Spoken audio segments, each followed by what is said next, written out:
আজকে মরলে কালকে 2 দিন পরের দিন কেউ কাঁদবে না।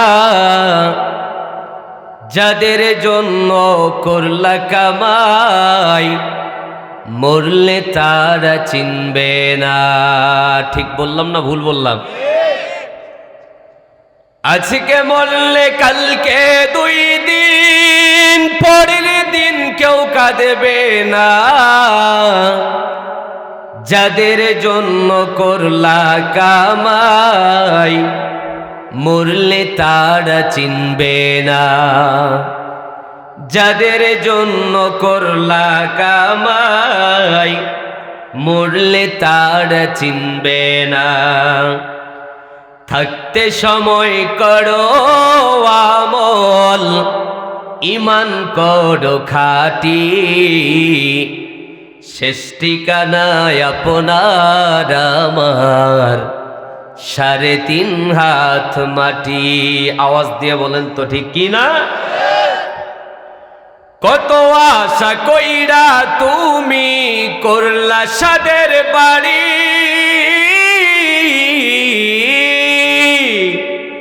সেই বাড়িতে ঠাই হবে না, যাইতে হবে ছাড়ি। থাকতে পারবেন? মোহ মায়ার টানে তুমি রবের বিধান ভুইলো না। পাপ পুণ্যের বিচার একদিন করবেন মালিক রব্বানা। বিশ্বাস হয়? থাকতে সময় করো আমল, ঈমান করো খাঁটি, শেষ ঠিকানা তোমার আমার 3.5 হাত মাটি। শেষ ঠিকানা তোমার আমার 3.5 হাত মাটি। আধার ঘরে মাটির পরে থাকবে পরে সব, সঙ্গে কেহ থাকবে না তোর, থাকবে শুধু রব। ঠিক কি না? কবরে কেউ থাকবে নাকি?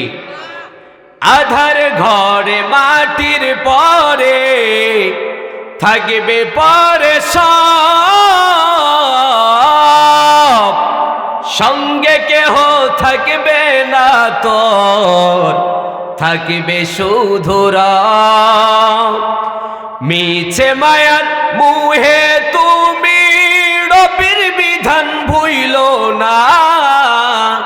পাপ পুণ্যের বিচার একদিন করবেন মালিক রব্বানা। থাকতে সময় করো আমল, ঈমান করো খাঁটি, শেষ ঠিকানা তোমার আমার 3.5 হাত মাটি। শেষ ঠিকানা তোমার আমার 3.5 হাত মাটি। বান্দা যদি শিরিকের গুনাহ না করে, আমি আল্লাহ পাক রব্বুল আলামিন পাহাড় সমতুল্য গুনাহ, সাগরের ফেনা পরিমাণ গুনাহ আমি আল্লাহ রব্বুল আলামিন বান্দার মুহূর্তের মধ্যে মাফ করে দিব। সুবহানাল্লাহ। একটা ছোট্ট ঘটনা আপনাদেরকে শোনাই। আল্লাহ পাক চাইলে কত দয়া আর ভালোবাসা বান্দাকে দেখাতে পারেন। শুনবেন আপনারা? আল্লাহর নবীর একজন সাহাবা, সাহাবার নাম মুখস্থ করেন আপনারা।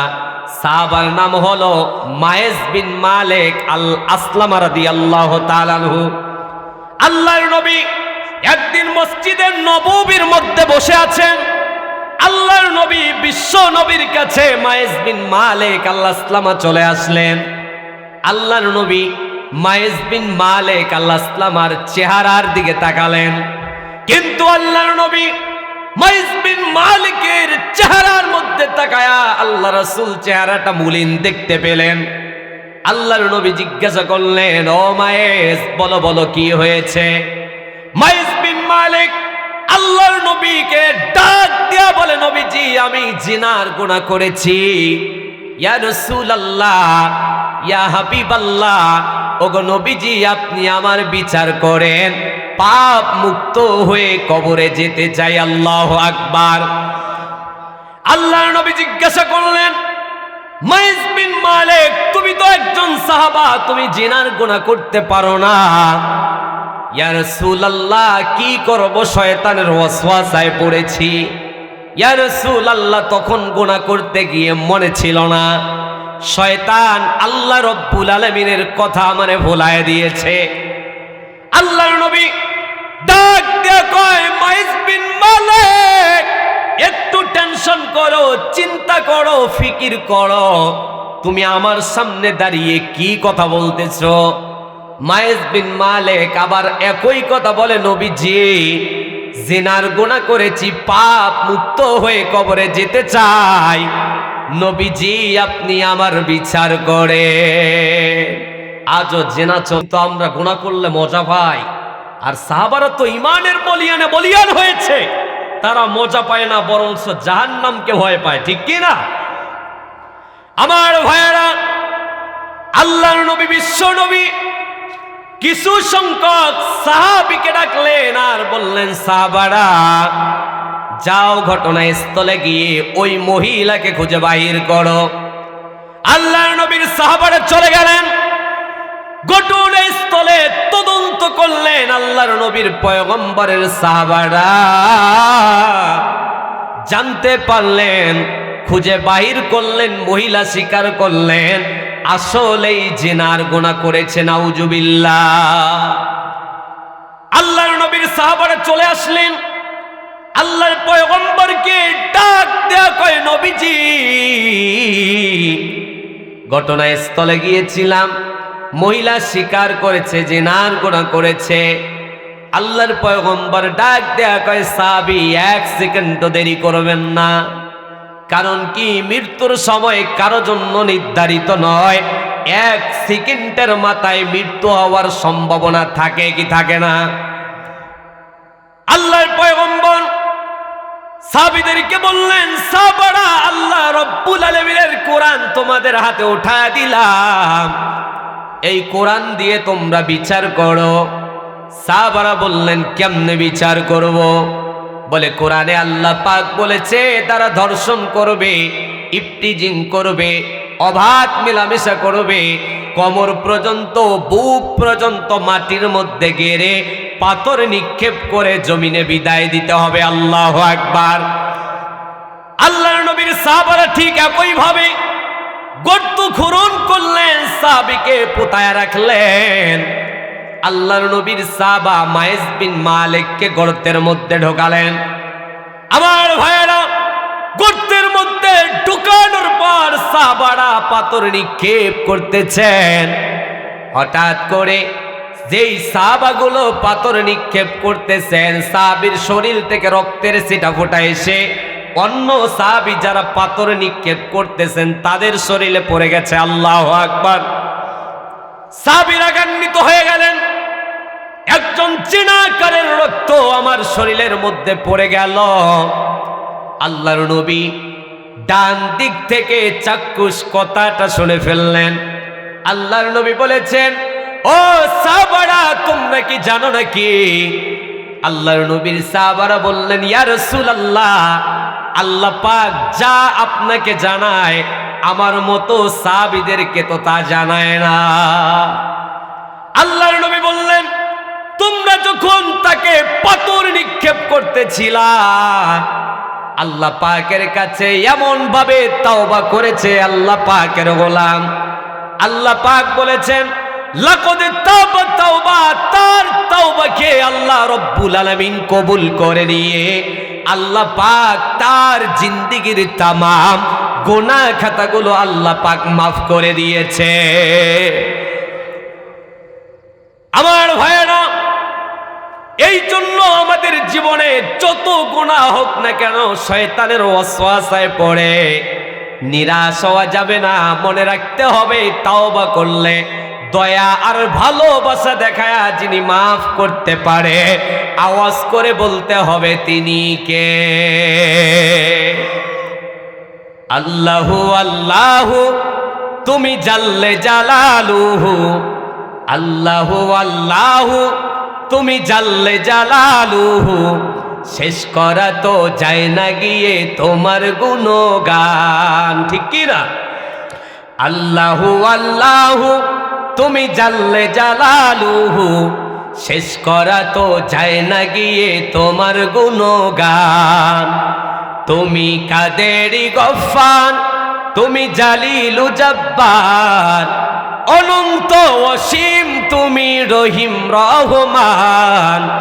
আল্লাহু আল্লাহু তুমি জাল্লে জালালুহু, পড়েন পড়েন, আল্লাহু আল্লাহু তুমি জাল্লে জালালুহু, শেষ করা তো যায় না গিয়ে তোমার গুণগান। আল্লাহর গুণগান আল্লাহর জমিনে গিয়ে শেষ করতে পারবেন ভাইয়ারা? আওয়াজ করে বলুন। রংপুর মিঠাপুর করে ভাইয়ারা আওয়াজ কণ্ঠনালী উচ্চার করে বলুন, শেষ করা যাবে? তাহলে মুমিন ব্যক্তির এক নাম্বার কর্মসূচির কথা রব্বুল আলামিন কত চমৎকার ভাবে বলেছেন।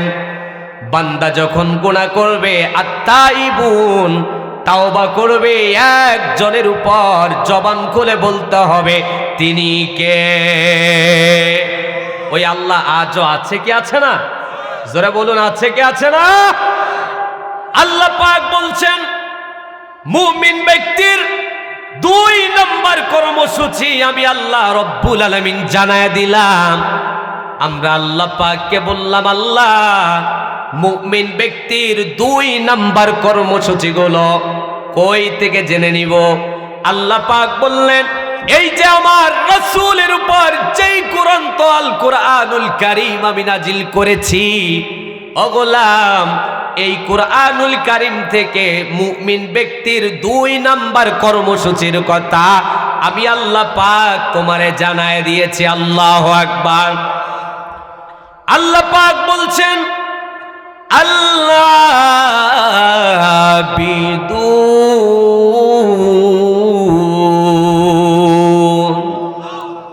আল্লাহ পাক বলছেন মুমিন ব্যক্তির 2 নম্বর কর্মসূচি হলো মুমিন ব্যক্তি দুনিয়ার কোন নেতা খেতার ইবাদত করবে না। মুমিন ব্যক্তি ইবাদত করবে একজনের, আওয়াজ করে বলতে হবে জবান খুলে তিনি কে? দেখবেন সামনে নির্বাচন চলে আসতেছে, যেরকম নেতার কথা দিনে 100 বার বান্দা মুখে উচ্চারিত করে, আল্লাহর কথা ওই মুখ দিয়ে 5 বারও উচ্চারণ করে না। ঠিক কি না? আবার বলে আমার নেতার চরিত্র ফুলের থেকে পবিত্র। আরে বেটা, আল্লাহর চরিত্র, আল্লাহর নবীর চরিত্র থেকে পবিত্র চেহারা, পবিত্র চেয়ার, পবিত্র আবার আদর্শ দুনিয়ার কোন মানুষের আদর্শ হতে পারে না। ঠিক কি না?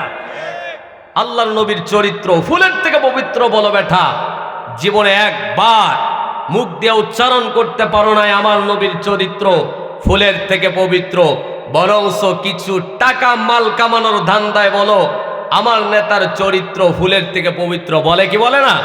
যারা সোশ্যাল মিডিয়ার সাথে যাদের সম্পর্ক আছে তারা দেখবেন অনেক নেতা আছে হোস্টেলে তার মেয়ের বয়সী মেয়েকে নিয়ে ধরা পড়ে, কথা বলে না?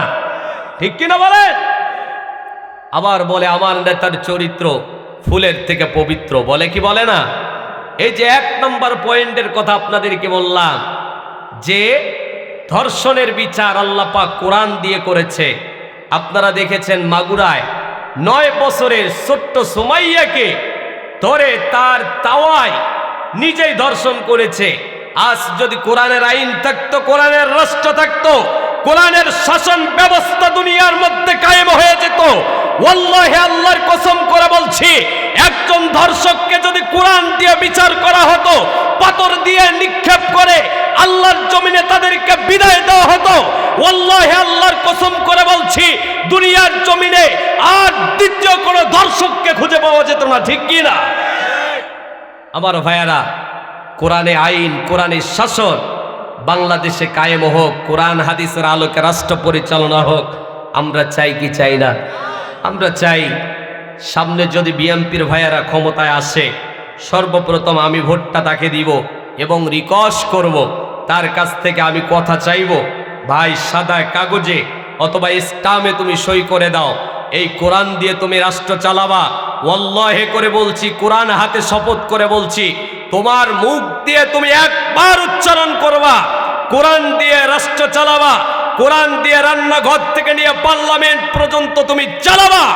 ওয়াল্লাহি করে বলছি, আল্লাহর কোরআন হাতে শপথ নিয়ে বলছি, তুমি যদি এই ওয়াদা দিতে পারো, সর্বপ্রথম ভোটটা আমি তোমাকেই দিব। ঠিক কি না?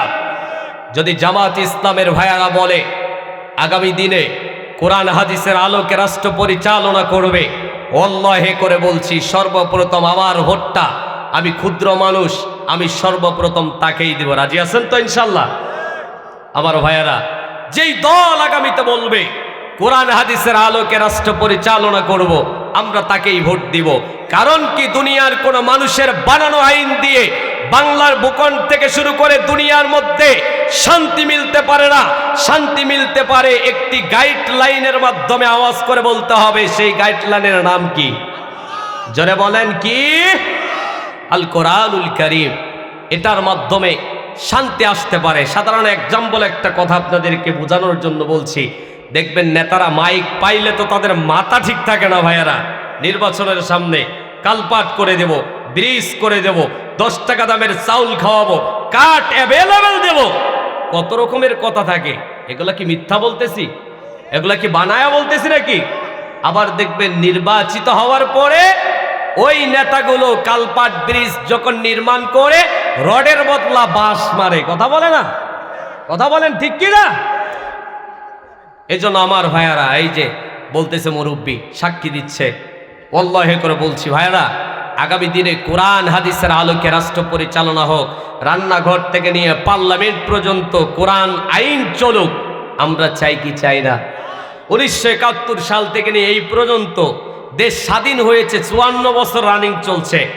অনেক দল আর অনেক মতকে আমরা দেখলাম সবাই একই কথা বলে, ক্ষমতার মধ্যে গিয়ে আবার তাদের কথাগুলো রাখতে পারে নাই, বরঞ্চ যারাই উল্টা প্রতিবাদ করেছে, স্বাধীনতা পায় নাই, স্বাধীনতা তাদেরকে হয়রানি করে নেওয়া হয়েছে, ছিনায় নেওয়া হয়েছে, এরপরে তাদেরকে নির্যাতন করা হয়েছে, বরঞ্চ তাদের ফ্যামিলি পরিবারকেও শান্তিতে থাকতে দেয় নাই। ঠিক কিনা ভাইয়ারা? এজন্য আসুন, মূলত ওই দিকে যাব না। আমরা চাই আগামী দিনে বিএনপি ক্ষমতায় চালাক, জামাত চালাক, এনসিপি চালাক, জাতীয় পার্টি চালাক, জাসদ বাসদ যারাই আসুক না কেন, কোরআন যার পক্ষে আছে, যার কাছে কোরআন আছে, আমরা তাদের কাছে আছি ইনশাআল্লাহ। পড়েন ভাইরা। আমরা বললাম আল্লাহ, আপনি তো বলেছেন মুমিন ব্যক্তির 2 নাম্বার কর্মসূচি হলো আল্লাহ আবিদুন, তারা দুনিয়ার জমিনে থাকার পর আপনার ইবাদত করবে। মিতা পুকুরের ভাইয়ারা বলুন তো দেখি, আমরা ইবাদত করি একজনের, আওয়াজ করে বলতে হবে তিনি কে? আসুন না আল্লাহ রব্বুল আলামিনকে একটু প্রশ্ন করি, আমরা যদি আল্লাহ রব্বুল আলামিনের ইবাদত করি আমাদের কি পরিমাণ লাভ হবে? কেন আমরা আল্লাহ পাকের ইবাদত করব? আল্লাহ পাক বলছেন, বান্দা শোনো শোনো, ফালইয়াবুদু রাব্বাহাযাল বাইত। আল্লাহ পাক বলছে, গোলাম শোনো শোনো, তোমার কাবা ঘরের মালিক যে আল্লাহ রয়েছেন, ওই আল্লাহ পাক রব্বুল আলামিনের ইবাদত করো। কথা মোল্লার নাকি কথা আল্লাহ? আমরা বললাম আল্লাহ, আপনি বলেছেন আপনার ইবাদত করার জন্য আমরা তো মানুষ জাতি আপনার ইবাদত করতে চাই, কিন্তু আমাদের কি লাভ হবে? আল্লাহ পাক বলছে, গোলাম টেনশন করো না, আমি আল্লাহ পাক রব্বুল আলামিন জানায় দিলাম, তোমার আমার ইবাদত করলে পরে আমি তোমাকে জানায় দিলাম গোলাম, তোমার 2টি লাভ হয়ে যাবে। এটা আওয়াজ করে হাত তুলে বলুন তো, কয়টি লাভ? কষ্ট হচ্ছে? এটা আওয়াজ করে বলতে হবে, কয়টি লাভ? 2টি লাভ হবে। আমরা বললাম আল্লাহ, এমন কি 2টি লাভ হবে আমরা আপনার কাছে জানতে চাই। আল্লাহ পাক বলছেন, আল্লাযী আত'আমাহুম মিন জু' ওয়া আমানাহুম মিন খাউফ। কোরআনের বাইরে কথা বলতেছে নাকি? আল্লাহ পাক বলছেন দুইটি লাভ হবে। এক নাম্বার লাভ হলো আল্লাযী ইয়াতআমুহুম মিন জু, আমি ক্ষুধার সময় আমি আল্লাহ পাক রব্বুল আলামিন তোমাদেরকে খাবার দিয়ে দিব। সুবহানাল্লাহ। আল্লাহ পাক বলছেন ওয়া আমারহুম মিন খাউফ, দুই নম্বরে আমি আল্লাহ রব্বুল আলামিন তোমাদেরকে বিপদের সময় নিরাপত্তা দান করব। একটা আওয়াজ করে বলুন না ভাই আল্লাহু আকবার। আমার ভাইয়েরা, মিঠা পুকুরের ভাইয়েরা, জানতে চাই আল্লাহ পাক যদি ক্ষুধার সময় আমাদেরকে খাবার দিয়ে দেন, আল্লাহ পাক যদি বিপদের সময় আমাদেরকে নিরাপত্তা দান করে দেন, মিঠা পুকুরের ভাইয়েরা সাক্ষী রেখে আল্লাহকে বলেন তো দেখি, ওই বান্দার দুনিয়ার জমিনে কোনো টেনশন আর চিন্তা থাকতে পারে নাকি? এই জন্য আল্লাহ রাব্বুল আলামিন বলেছেন, ও গোলাম, দুনিয়ার মধ্যে থাকার পর দুই নাম্বার কর্মসূচি হলো আল্লাহ আবিদু, আল্লাহ পাকের ইবাদত করব। রাজি আছি তো সবাই? ইনশাআল্লাহ পড়েন ভাইয়ারা। এই জন্য আসুন, সংক্ষেপ করতেছি যেহেতু লোক শ্রোতাদের একদম উপস্থিতিতে অনেক কম, আলোচনার মন মানসিকতা একদম হারিয়ে ফেলেছি। যা মন মানসিকতা নিয়ে এসেছি, ভাইয়ারা বলেছেন ওপেন ডে কোরআন হাদিসের কথা বলবেন, কিন্তু আমি সেরকম মন মানসিকতা নিয়ে এসেছি, আসলে কি বলবো বলার কোনো ভাষা নাই। তারপরে ইনশাআল্লাহ পড়েন, এটা আওয়াজ করে পড়েন ইনশাআল্লাহ। এরপর আসুন আমরা সামনের দিকে এগিয়ে যাই। আল্লাহ পাক বলছেন মুমিন ব্যক্তির 3 নাম্বার কর্মসূচি হলো আল হামিদুন, দুনিয়ার জমিনে থেকে প্রশংসা করবে একজনের। আওয়াজ করে বলুন তিনি কে?